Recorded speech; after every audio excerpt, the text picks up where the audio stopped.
see you all here. Thank you. Since I only speak English, we'll be mostly doing this in English. Yes, absolutely. But I hope some of you who do not speak English have the earphones, the translations. Alors, merci à tous et à toutes d'être ici. Merci de ne pas prendre de photos avec flash. Merci également à Pierre-Yves pour cette petite présentation. George R. Martin, thank you to be here with us today. My pleasure. It's crowded, as you can see. It is. Everyone trying to get out of the weather. Yes. At the end of this masterclass, we will have a few minutes, about a quarter or 20 minutes for the question. So, George, my first question is about your worth method. There seems to be many historical references in your work. In Song of Ice and Fire, of course, but also in your other writings like Fever Dream or perhaps also Armageddon Rag. Do you do historical research when you're writing? Yes, certainly. When I'm writing something with a historical setting, usually even before I start it, I try to immerse myself in the period. Fever Dream is a good example. That book is set in the American antebellum South on the Mississippi River, the era of the great steamboats. And I first got the idea for that when I was living in Dubuque, Iowa, and teaching college in the late 70s. Dubuque is an old river town. Used to be a center for steamboat traffic on the upper river, a place where steamboats were manufactured. There was a lot of history there. And I heard a little of the history, and it got me interested. I went to the library, and I got more books about the history of steamboating, first in Dubuque, and then on the upper river, and then on the river as a whole. Sent me back to Mark Twain. I reread some of those. At some point in there, I decided to do the novel, but I didn't immediately start the novel. I collected books about the period. I collected books about steamboating and read them one by one over the years. Because when I actually am writing, I hate anything that interrupts me, whether it's a phone call or someone knocking on my door or having to stop and look up a fact. So I want to know as much as possible about a period before I actually sit down to write, because the last thing I want to do is, okay, what kind of underwear were they wearing right then? Let me stop and look at my book about underwear. That breaks my momentum, and most than anything, I hate to break my momentum. So I try to learn as much as I can beforehand, and that certainly applied to Fever Dream. I think I probably read books about steamboating for 2 years before I wrote the first word in that novel. And I didn't actually write it until I'd actually left the Mississippi and was living down in the desert Southwest. So it doesn't always necessarily apply to what's outside your window. There is a lot of details, indeed, in the Fever Dream, especially about the steamboats. Right. There is a lot of description of the saloon inside of the steamboat, of the way to live on the boat. So you got a lot. Well, it's, helps the period come alive. My goal as a writer is always to immerse my readers in the scenes that they're writing about, to make them feel almost as if they were living those scenes rather than just reading about them. So I tend to, the old writer's maxim, show, don't tell.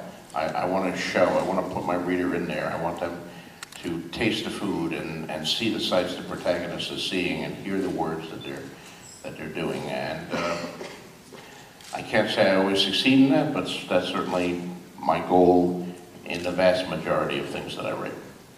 Thank you. In the Song of Ice and Fire, there is a lot of characters, a lot of places. There is even a whole history of Westeros. How do you manage that? Do you create lists? Do you draw mind map? How do you manage it? I get asked this question a lot, and I really don't have a good answer for it. I just do. I remember this stuff. I'm aided by the fact that while writing Ice and Fire, which I began in 1991, I was writing on a computer. I don't think I could have ever have done in the early part of my career in the 70s and early 80s when I was still using a typewriter. It would have been a lot harder, but computers have search and replace functions. So I can always, if I'm writing about a character who hasn't appeared for 3 books, I can just hit the search button and find every previous occurrence of that character and refresh myself. It certainly beats leafing through hundreds of pages of books trying to say, what the hell color eyes did I give this guy? I still make mistakes with the eye color. I've made a few mistakes with eye color, and once there was a horse to change sex. My readers point this out to me, and my readers are very cognizant of this. Some of them are cognizant to the point of being obsessive, and they know all these details. And the truth is, in many ways, I have a terrible memory. I mean, I've met a lot of very nice people here in Neuchâtel at NIFFF, and sad to say, if I met you yesterday, I've probably already forgotten you today. It's like the brain synapses that other people use for remembering real people, I seem to use for remembering people that I made up. So maybe that's a sign of mental illness or something, or a way a writer works, but it certainly does seem to be the way I work. I would actually like it when I do a lot of science fiction conventions, and when you go to those, people have big name tags, you know? Not like, we have name tags here, but they're little things and they hang down and they always turn in the wrong direction. So you're just looking at a blank thing. But the big name tags of science fiction conventions are very useful to me. I can say, oh, hello, Fred, nice to see you again. If everybody in life wore name tags, I would be better off. But my characters at least wear name tags in the computers. Thank you. You studied journalism. You worked for Hollywood as a screenwriter. How did this influence your work, your writings? Well, you know, that's 2 different questions. Yes, journalism was my major at college a million years ago, believe it or not. Once I was indeed a college student. I'd been writing short stories, comic book stories, and little science fiction stories, and monster stories since I was a little kid, since I was like 10 years old. And in high school, I wrote for comic book fanzines, stories of fictional superheroes. I think taking journalism in college had a great effect on me in improving my prose, because my very early writings was very ornate, very florid, very purple. You know, I seem to think that if one adjective was good, 3 was better. Journalism produced a leaner style, which I think benefited me somewhat. So there was a stylistic benefit to that journalism education. The other effect that journalism had on me is more difficult to gauge, but was probably more profound in that it helped me overcome.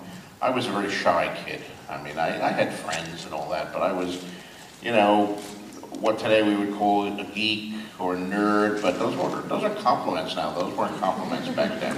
It was, no one wanted to be called a geek or a nerd or anything, and I was the guy who read comic books, and I went home after school and I read my comic books and I played games to myself and I read books, and I didn't interact a whole lot with other kids. I was very shy.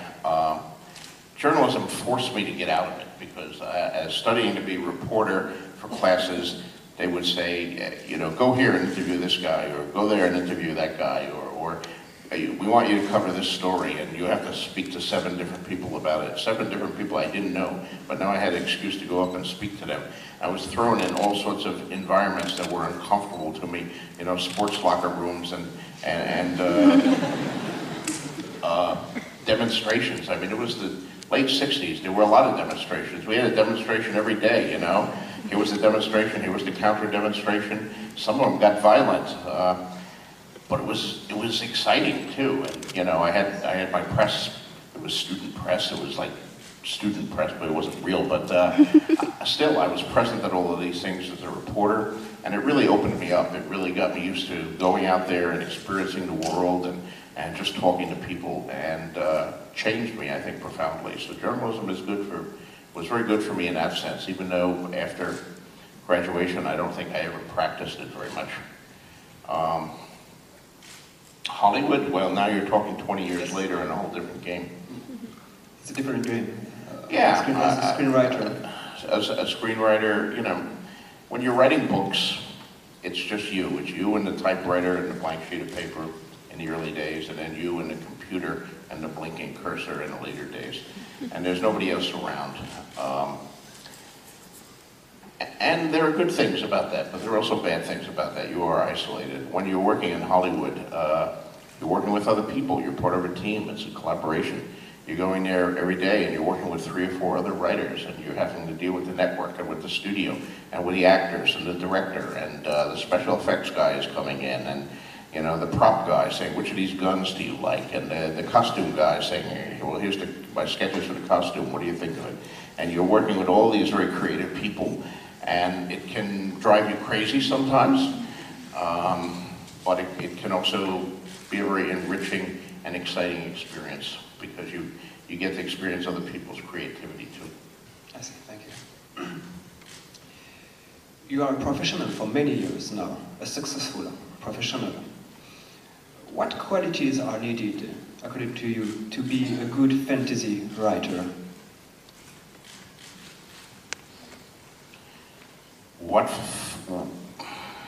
It's a hard question. What qualities are needed to be a good fantasy writer? Well, I think it helps to love fantasy and to have a knowledge of the field.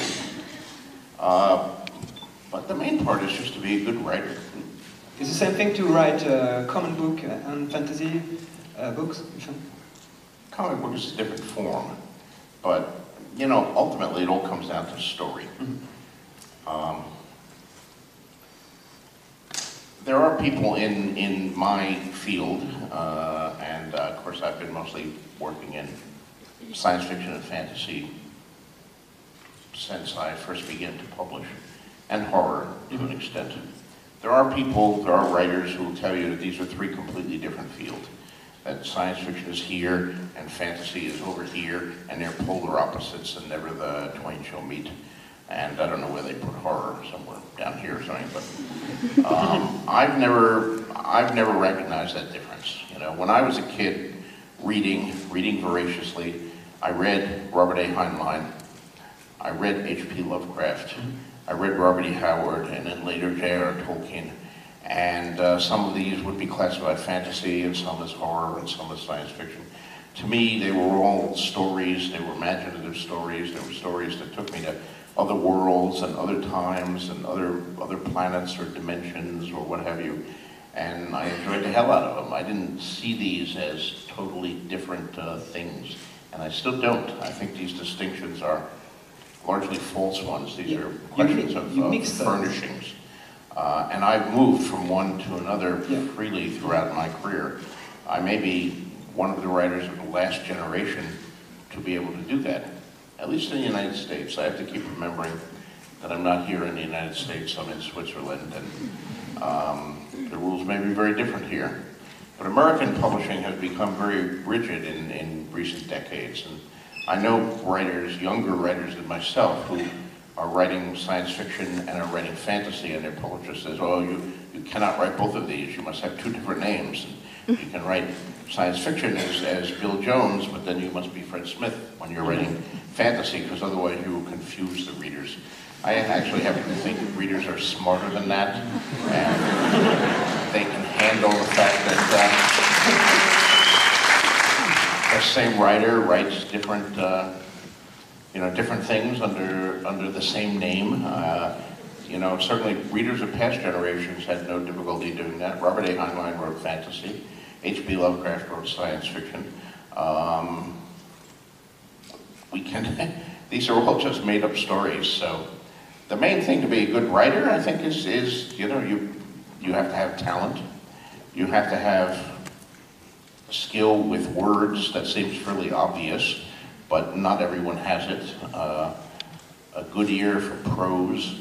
In particular, if you're going to write something like comic books or television and film, where so much of it rests on dialogue, you have to have a good ear for dialogue and the way people actually speak, and the individuality to give each character his own method of speaking.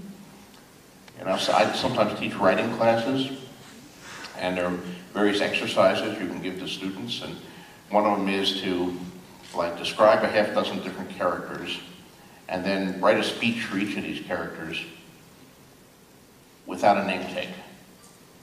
Just say, okay, here's a priest, and here's a soldier, and here's a housewife, and here's a prostitute, and here's you know, invent whatever you want. Write a speech for each of them in which they don't refer to their expression, they don't give their name, but just make each speech sound different from the other, so you can instantly know, just from the words, this is the priest speaking, this is the prostitute speaking. And that kind of, the talent to do that, if they all sound the same, you have a problem. They should sound different. Another thing is the empathy, an interest in human beings. I mean, character is the heart of all stories. I don't care if you're writing science fiction, fantasy, horror, or mainstream story, literary fiction, mystery novel, historical fiction. It's all about the people who inhabit it. It's all about the characters. And there will be many different kinds of characters. And you should be able to have a certain amount of empathy for them. And that's certainly one thing that I've tried very hard to make part of my fiction. Even if you're writing from the viewpoint of someone who's not at all heroic, who's a villain perhaps, or would be considered a villain, he has his motivations, he has his reasons. He doesn't necessarily think he's the villain.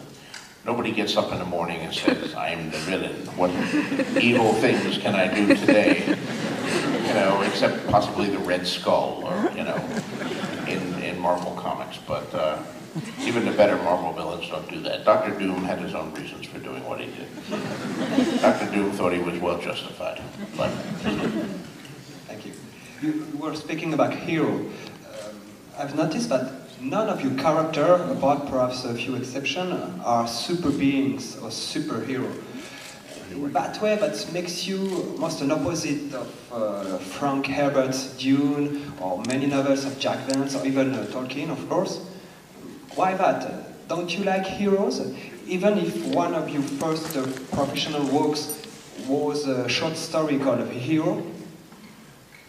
yes, and you know what happened to the hero to that one. Yes, I know. I've been killing people since my earliest stories.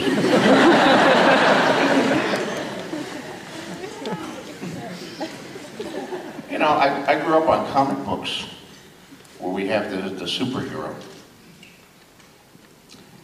The whole concept of the superhero. The superhero is like a professional hero, you know, with superpowers.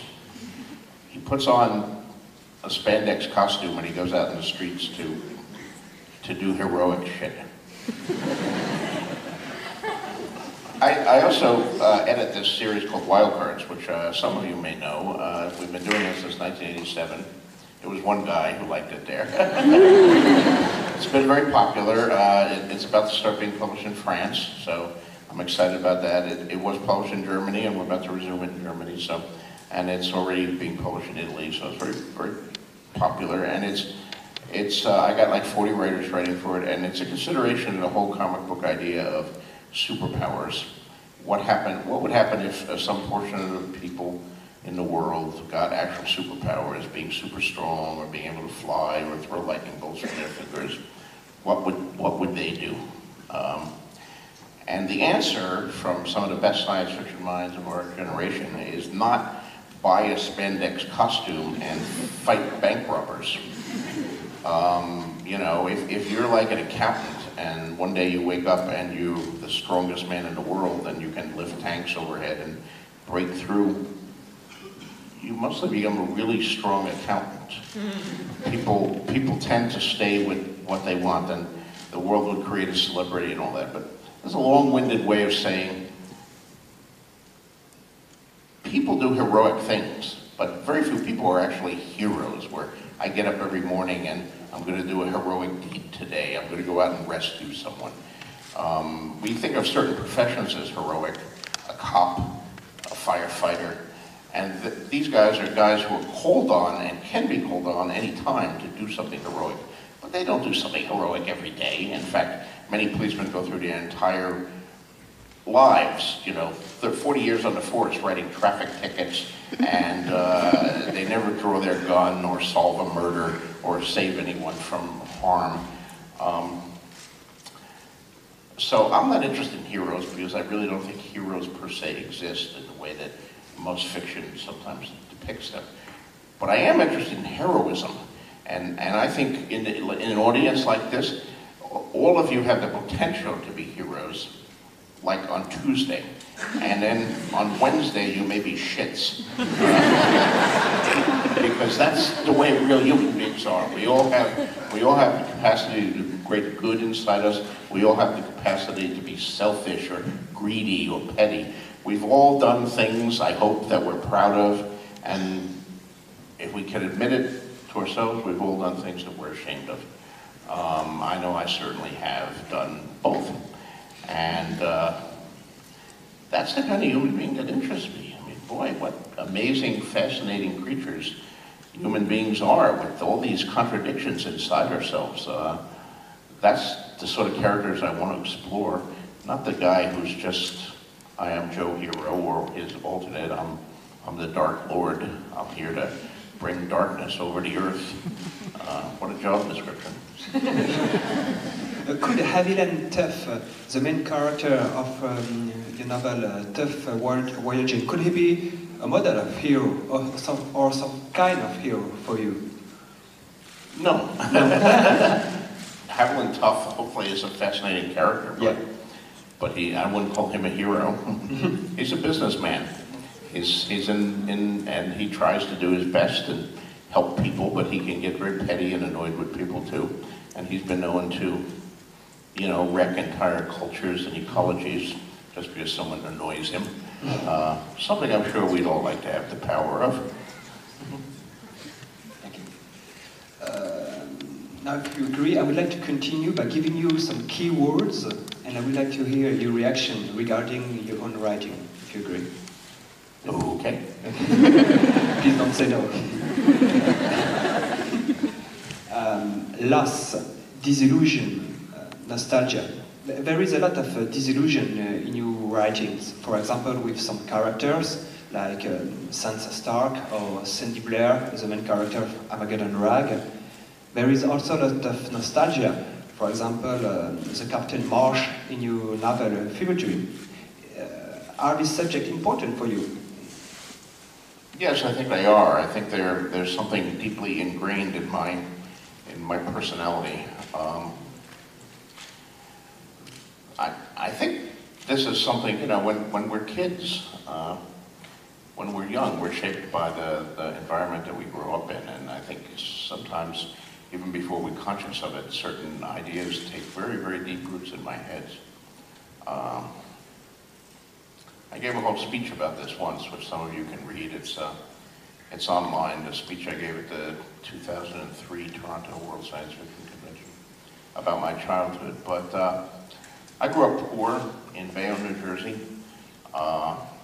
We lived, from the age of 4, I lived in a low-income housing projects in Bayonne, which is a peninsula right across from a dock, which was called City Dock. And the project that I lived at was called La Tourette Gardens. And there was the dock was on a body of water called the Kilbon Cull, a deep water channel that connected New York Bay with Newark Bay, where heavy ships would go past it at all, day and night, ships from all over the world. I used to watch them and watch the flags and dream of traveling to those distant countries. Not too many had Swiss flags that I recall. I gather you guys don't have a big navy. I don't. We have a big navy. Oh, do you? Yes. Who knew?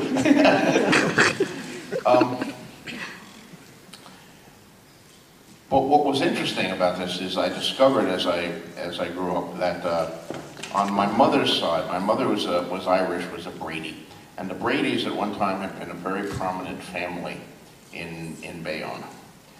And And they had built that dock that was across the street that we called City Dock. In fact, it had been called Brady's Dock for generations because it had been built by my great-great-great-grandfather because he owned a big construction company and he built a lot of Bayonne. And he brought in his own construction materials to that dock. And, you know, he had a big house on between 3rd and 4th Street. My school was on 5th Street. So I would walk right up Lord Avenue, which is an interesting name too. I think Lord Avenue, Lords, so I'm writing them all about Lords. These things set their things. Now we didn't live in that house because our family had lost all the money during the Depression. The family had started warring with each other, one Brady against another Brady. When the patriarch died, the children started, and our branch of the family had lost all the money, and then the company had went bankrupt anyway, and the dock had been taken over by the city for back taxes, and the big house on between 3rd and 4th Street had been sold. La Tourette Gardens, where I lived, this low housing project, I learned had once been the site of the La Tourette Hotel, this gigantic Victorian hotel with, not unlike some of the hotels that you have here in Neuchâtel, but built in the mid-1800s in Bayonne, which lasted until the early 1920s. And at one point had been this golden sort of Great Gatsby resort where rich people from New York had come to play and had stayed at the La Tourette Hotel and had played on croquet on the lawn and ridden their horses because there was stables connected with it, and had gone swimming in the crystal clear waters of the Kilvan Cove. Well, by the time I came along, the crystal clear waters were incredibly polluted, and you went into Kilvan Cove, you risked, you know, getting leprosy or something like that, or your limbs growing off. Nobody's sane. The rocks were all covered with oil slicks from the oil refineries nearby. You couldn't go in the water. Of course, the old hotel had been knocked down, and now this low-income project had been there. The dock was no longer belonging to our family. It was a city dock, and it was like I always felt compelled to tell people that used to be our dock. And then I would walk past, every day going to school, living in a low-income project, I had to walk past a house that my mother had been born in, and that her grandfather and great-grandfather before her had built, in fact. And now other people live there. I never went inside that dock. And I think all of this gave me this, I don't know, this attraction to lost golden ages. You know, I had a little bit of Daenerys Targaryen there, thinking about the Seven Kingdoms as I walked. This all was once mine, or I would have been the heir to this dock and this house, and now I'm dispossessed of all of them. Where are my dragons to take back my house and my dock? But I had no dragons, but sad to say. I don't know, so I look back on it and I think these very factors of my childhood, these stories I was told of how our family had once been great and powerful and important, and now we were just more poor people, gave me this attraction to that. But it's been an attraction that's been with me my whole life, and you can see it in Abner Marsh, you can see it in Armageddon Bragg, you can see the people always looking backward to a golden age, real or imagined. And some golden ages were real. I mean, we tend to disparage this as nostalgia and think that everybody looks back to a past, and the past wasn't necessarily that great. But in some epochs of you know, human history, the past was better than the present. I mean, you think back to ancient Rome and the people who were living, you know, under warring emperors, looking back to the good old days of Augustus. Well, the good old days of Augustus were pretty good compared to what followed Augustus with Tiberius and Caligula and Nero and so forth. So, yeah. Thank you. So the next keyword, impossible love. For example, it's the main subject of your short story, A Song for Laia. It's also one of the main subjects of your novel, The Dying of Light. It's hard to love in your novels. Right. Why? It's hard to love in life. Have you noticed?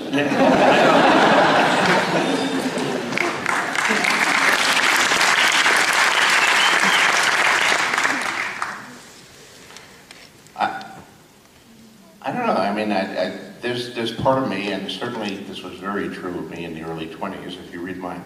If you read the stories that I published in the first decade of my career than my stuff from the 1970s. It's immensely romantic, in both senses of the word. I mean, it's the romance of distant places and distant planets, and all very colorful and exotic and very Jack Vancian kind of stuff. Mm-hmm. Jack Vance for a long time has been my favorite science fiction and fantasy writer. But it's also romantic in the sense of, you know, boy, girl, and finding true love, and all of that. Some of this is obviously a yearning in myself when I was young, looking for, as many people do in their teens and 20s, looking for that one person, looking for the true love, the impossibility of finding it, the whole existential loneliness there. Even when we're with someone, sometimes we're not with someone because we're all separate from each other. We don't have telepathy like Maya does. We can't psychically bond with someone. We have these crude instruments of words to try to express our feelings and get things across, and worried about we're going to say the wrong thing, we're going to lose the very thing that we most desire, and you know, it's all difficult. And then there's sex, which makes it even 1,000 times more difficult. So all of that was material to be explored, and I did try to explore it in a number of stories, of which A Song for Laya was probably the most successful, but there was also things like A Second Kind of Loneliness, and This Tower of Ashes, and For a Single Yesterday, and The Lonely Songs of Larendor, and In the Lost Lands, and on and on and on. It was a subject that I spent a lot of time exploring and grappling with. It's still a subject now, with some characters of Song of Ice and Fire. To an extent, yes. But there's a lot of other things going on in Song of Ice and Fire. You may have noticed. So, another subject, hard one. Women. There is a lot of strong women in your novels. Are you a feminist? Strong women. Strong women, yes. Are you a feminist writer, do you think? You know, this is a question I've been asked before. I keep giving a different answer to it every time.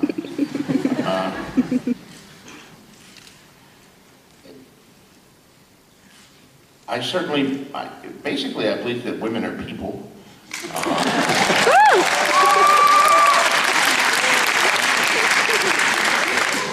And I was very much, in the 70s, I would have said instantly, yes, I'm a feminist writer, even though I'm a male. But I do recognize that I'm a male.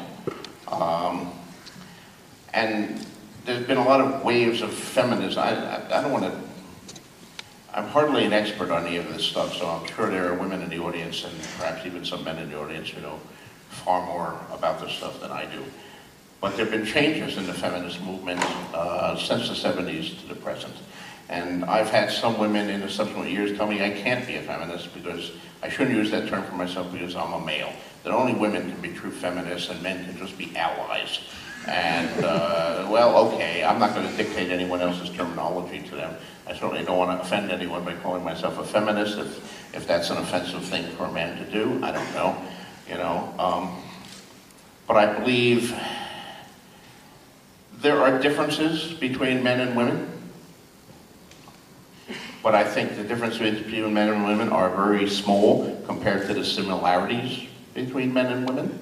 You know, our common humanity gives us far more things that we share than the things that divide us, and I try to reflect that in my fiction. And both men and women have a great variety of individual personalities.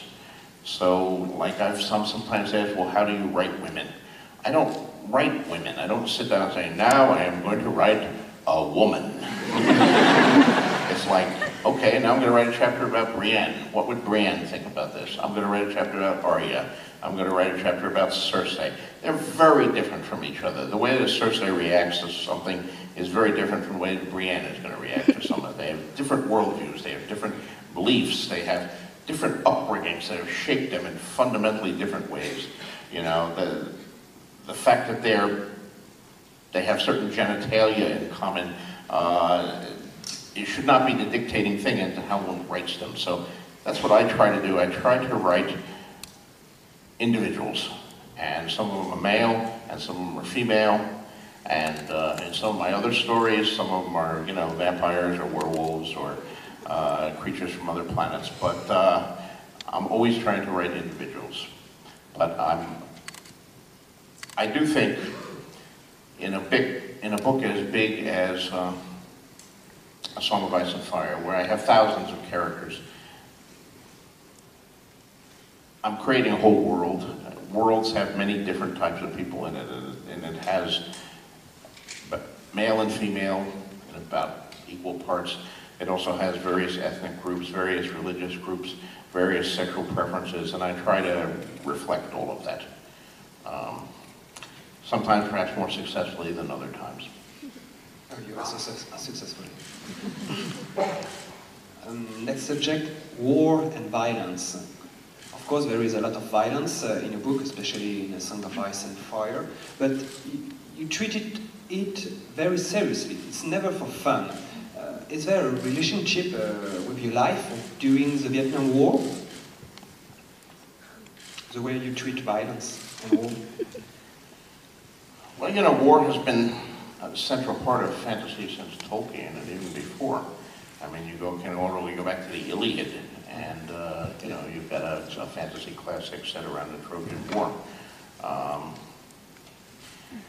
So I think it's certainly a legitimate subject to write about.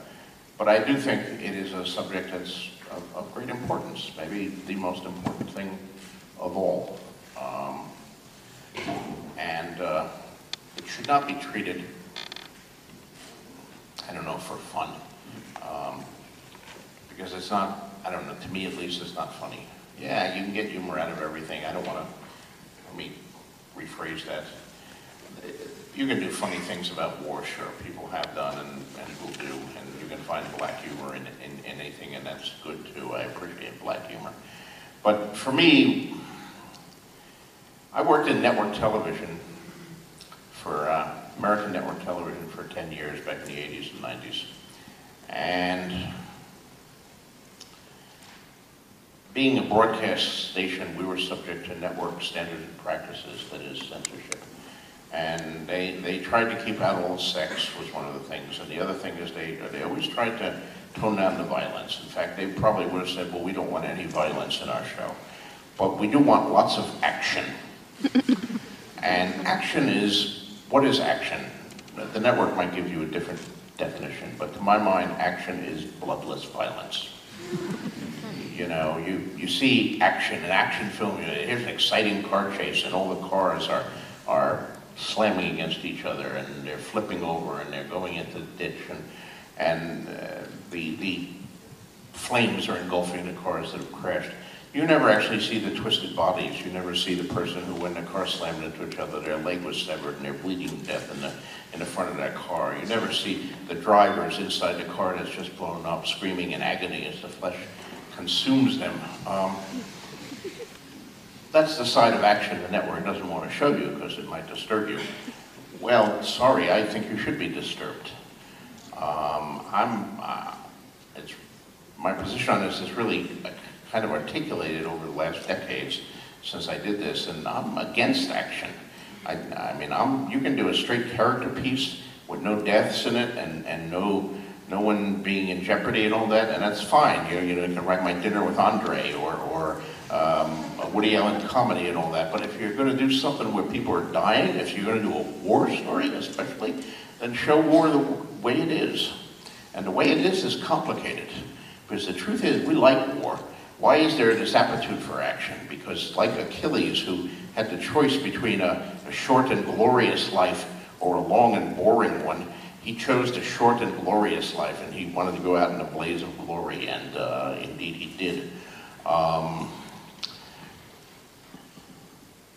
The ancients always talked about the glories of war, and you can still see some of that in the pageantry of the Middle Ages, which I reflect in Game of Thrones, in the knights with their armor shining in the sun, the banners, in a world that was largely brown and mud-colored. Here were these incredible warriors with their heraldry, with their eagles and their lions and their wolves flying from the banners. It has a beauty to it, a frightening beauty.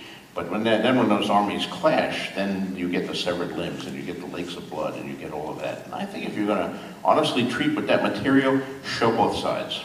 And that's what I try to do. Show the glory, but also show the pain and the grief and the cost of the glory, the price of war.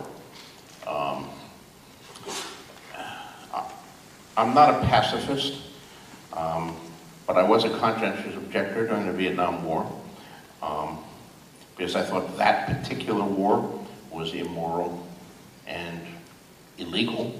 In fact, as most wars by America have been illegal over the last, well, pretty much my lifetime.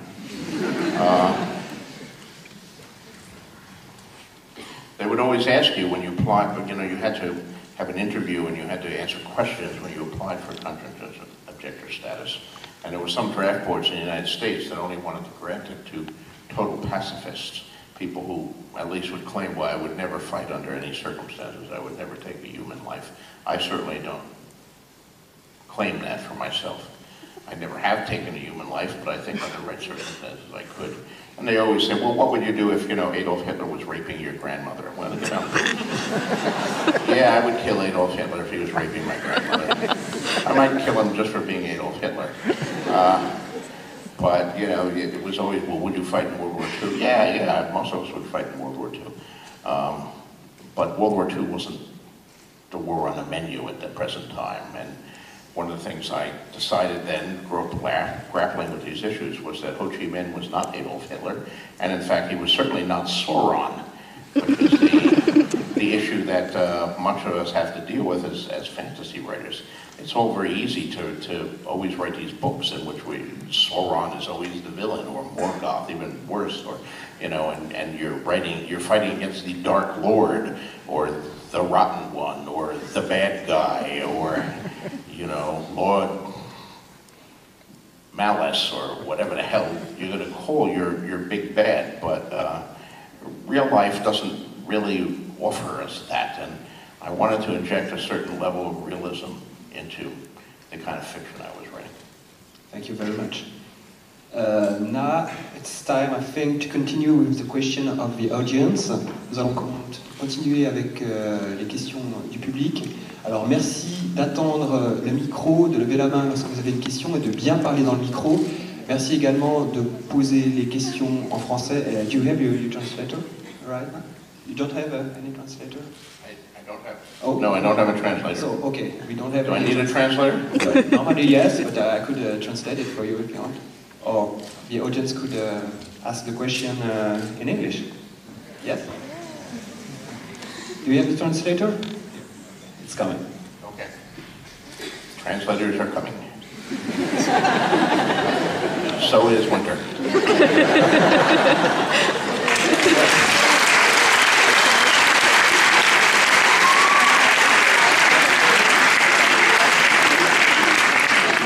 J'arrive, c'est quel micro? Non. Oui, là, d'accord. Juste 2 petites secondes pour vérifier que le traducteur fonctionne bien. Does it work? Est-ce que ça fonctionne? I'm ready. Is someone here? Ça fonctionne? Hello, ground control to Major Tom. 1, 2, 1, 2. So I'm not hearing anyone at the other end. No. Here. Maybe I'm turning. I'm afraid my French isn't good enough to ask it in French anyway, so. Well, your translator arranged himself. Hi, George. Thank you for everything. The Song of Ice and Fire and the Duncan Egg stories are the basics of my book rotation. I reread them regularly. So I was wondering, what was the last book that you reread and read over and over again? I read Lord of the Rings every few years. Since I first read it at the age of 12 and 13, it's been one of my favorite books. It holds up to repeated rereadings. Every time I read it, I find something new. I read, another book that I frequently reread is F. Scott Fitzgerald's The Great Gatsby. We were talking about romance before. That was one of the most romantic books I've ever read. And I read it at a formative era when I was, you know, having my heart broken frequently and writing a lot of my most romantic science fiction. It's interesting to get back to this issue of romance that you raised earlier. When I was in Spain a few years ago, I had a dinner with a woman, a Spanish academic, and a big fan of both science fiction and romance. And she had read a lot of my stuff because people said I was a very romantic writer. And she should have launched into me at dinner saying, "What are you talking about? You are not a romantic writer. You know, nobody ever lives happily ever after in your books." And it's always, and I was defending, I was saying, well, but that's a different tradition of romance. I'm a romantic writer in a tradition of like a Great Gatsby and Romeo and Juliet and you know, Beauty and the Beast. You know, these things don't necessarily have happy endings. Aren't the most powerful romances the unfulfilled romances, the romances where people go their separate ways, but they'll always have Paris, right? Like Casablanca, one of the films I showed here. You know, they go separate at the end, but they'll always have Paris. And she basically said, "No, you're wrong. They have to be happily ever after together for it to be romance. Otherwise, it's just sad." So there it was. Anyway, digression. So, what else do we have here? Est-ce qu'on peut passer le micro juste là-bas avec la dame? Oui. Où est-ce que vous voulez le micro? Microphone. Hello. Hello. I wondered, regarding the series, how does it feel to see your world, your imagination coming to life, into, like, on the screen? Picture, TV show. Well, I was nervous at first because, you know, you turn your baby over to other people and you never know how they're going to treat it. But I turned my baby over to the best people I knew, to David Benioff and Dan Weiss, amazing pair of writers and showrunners who've done some very distinguished work separately, and to HBO, which was the best, the best production company in American television. They had elevated television to heights previously undreamed of with shows like The Sopranos and Deadwood. So I did the best I can, and I was handsomely rewarded. I've been very, very pleased with what I've seen. Question? Devant, où se trouve le micro? Oui, madame. Hi, I have a question about your writing process. Your books have a lot of characters that have a lot of potential, but they're only in books for a really short time. I'm thinking of characters like Weasel or the small brown girl Nettles. So I was wondering, when you write characters like these, do you have like a backstory in mind? Do you know what happens to them in the future, or are they only in your head for the brief time that they're actually in books? I usually always have a backstory in mind for the most minor character. Now, it might not be a really detailed backstory. You know, I'm not saying I could fill up a whole book with the backstory of Weasel, per se. But I kind of know where she came from and how she got to where she was. I don't necessarily know what happened to her after she parts from our characters. That's another issue. If she comes back into the story, then I'll probably figure out what happened between then and now. You know, I mentioned Jack Vance earlier, a writer I have loved and admired for a long, long time. I did a tribute anthology to him, Songs of the Dying Earth, with 40 other writers doing stories in the tradition of Jack Vance. Vance had a gift of making every character in his book, even if they only appeared for a page, come to life as a person. You always felt that this was a real person who had his own way of looking. He didn't know that he was just a one-page walk-on. He thought the story was about him.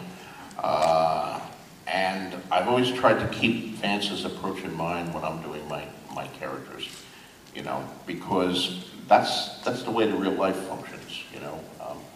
I mean, we're all individuals and we all see the world through our own eyes. For me, I'm experiencing this event here as me up on stage doing a master class, and you know, you guys are experiencing is, well, this is the latest event I went to, and after this I get to have lunch or something like that. And some of you may be fascinated, some of you may be bored, I don't know. But we're all seeing it our own way, and I try to keep that in mind with the characters. The spear carriers in a book don't know that they're spear carriers. They think it's their story. They're living the story of their life. So if you keep that in mind, and usually it just takes a touch of someone who doesn't just say the line that they need to say to further the plot, but they say some other line that reflects there's an actual human being there who has their own agenda as well as furthering the plot. That can be enough to bring them to life. At least that's what I try to do. And Vance was the one who kind of showed me how to do that. Prochaine question, oui. Où se trouve le micro? Voilà, le monsieur là, qui lève bien haut la main, avec le t-shirt blanc. Non? Alors plus loin, d'accord. Qui a le micro? Voilà. George, thank you for coming and for, you know, writing all these stories that we love. And I was wondering, what piece of advice do you wish somebody would have given you when you first started writing and publishing?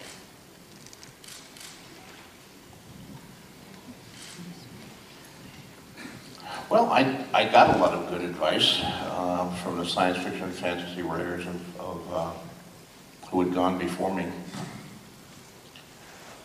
You know, science fiction and fantasy has been a community since the 30s when writers started getting together at conventions, and I think we're very lucky in that sense because we have this community with half a century or more of history.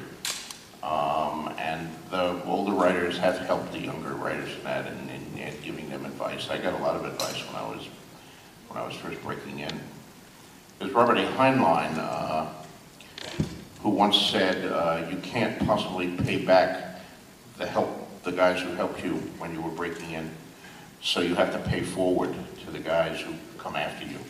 And that you see a lot of that in science fiction and fantasy. So I got a lot of good advice in my day. Of course, the conditions change, the markets change, so the good advice that I got in 1971 really wouldn't help you much in this day and age. The markets are always changing, and we're living in a brave new world here with the internet and e-publishing and independent publishing and BitTorrents and systems of distribution breaking down and transitioning to a global marketplace. There's a lot of strange stuff going on. I think the basic advice to writers is the same as it's been for a long time though, is you have to write. You have to write every day and write constantly. Write it and send it out, and you have to read. That's the other thing. Read voraciously. Don't just read fantasy, even if that's what you want to write. Read history, read historical fiction, read classics of literature, read everything, because it's never telling who has a good technique that you can use or a good idea that you can steal or you know, something like that. Read all the time and write all the time. And the rest is, you know, in the hands of the gods. Marry someone rich, that's good too.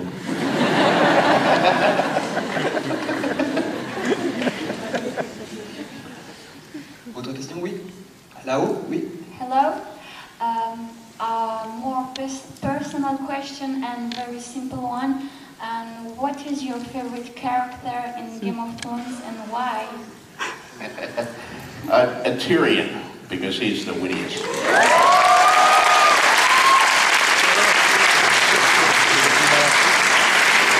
You know, I like them all. Come on, I like Arya and Dany and Sansa and even, you know, Theon and Victoria and the Dolt. But, you know, I have to love them to write about them. Some of them are flawed and some of them are screwed up and a lot of them are in trouble, but they're, you know, they're my kids. I once wrote a story called Portraits of His Children about a writer's relationship to his character. And they are my kids, probably the only ones I'm ever likely to have. Prochaine question, où se trouve le micro? Le monsieur en bleu. Hi. I had a question concerning people always accusing you of not loving your characters, contrary to what you just said before when you kill them off. And me and my friend here, we're musicians, and when we write music, we get emotionally implicated with what we do. When you kill off your characters, does it hit you? Does it disgust you? Does it make you sometimes want to cry? Yeah. The Red Wedding was the hardest thing I ever wrote. I couldn't write it for a long time. I skipped over it when I reached that part of the book. I finished the entire book, and then I had to go back and make myself write that. But it was very, very difficult to write. Autre question? Oui. On the left. Hi, you maybe be a little bit shocked, but the first time I saw the series, I saw scenes from of Daenerys and another one of Caitlyn, and then I saw, oh, this must be a woman writing this, because I felt really there was you have this insight in these characters, especially women, and it's very precise. So I was just really amazed to see that it was a man writing. So. Well, thank you, I think. As a compliment. I, you know, definitely am a man. You don't have any ghostwriter? No, I don't. I don't.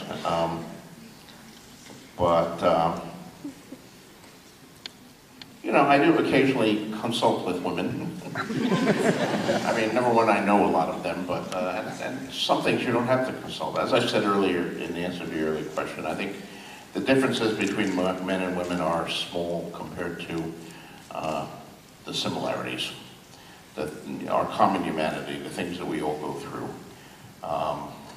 The search for, as they say in Casablanca, it's all the same old story, a search for love and glory. And I think that's a lot of what we're all about.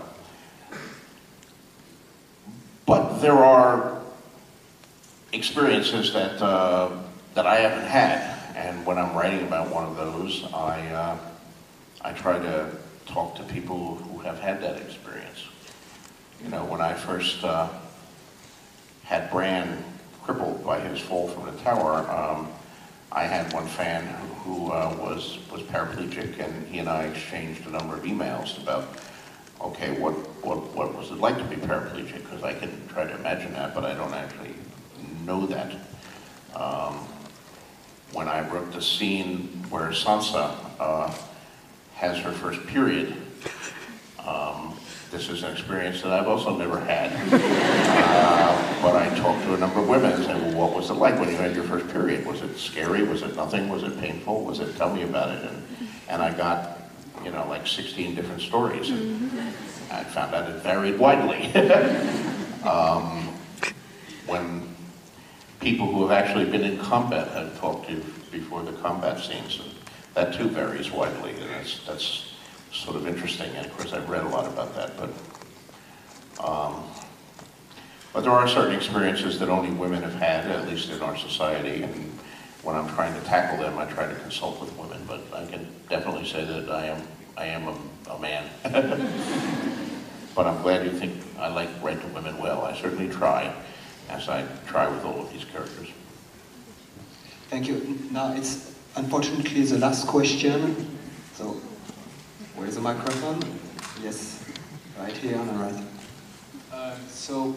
Good afternoon. I think I speak for everyone here in this room when I say that it's really a pleasure to have you here in Neuchâtel.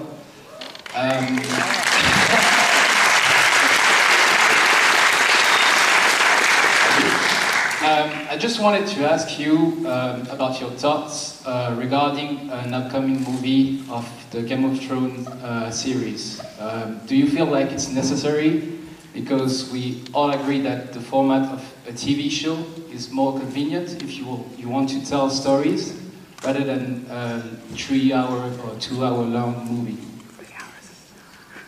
You know, this idea has been kicking around for a while. I've been asked about this, and Somehow a misconception is getting out that I'm the one that's urging that we end this series with a movie. Let me make it clear that I'm not. I think it's a good idea, but it's not my idea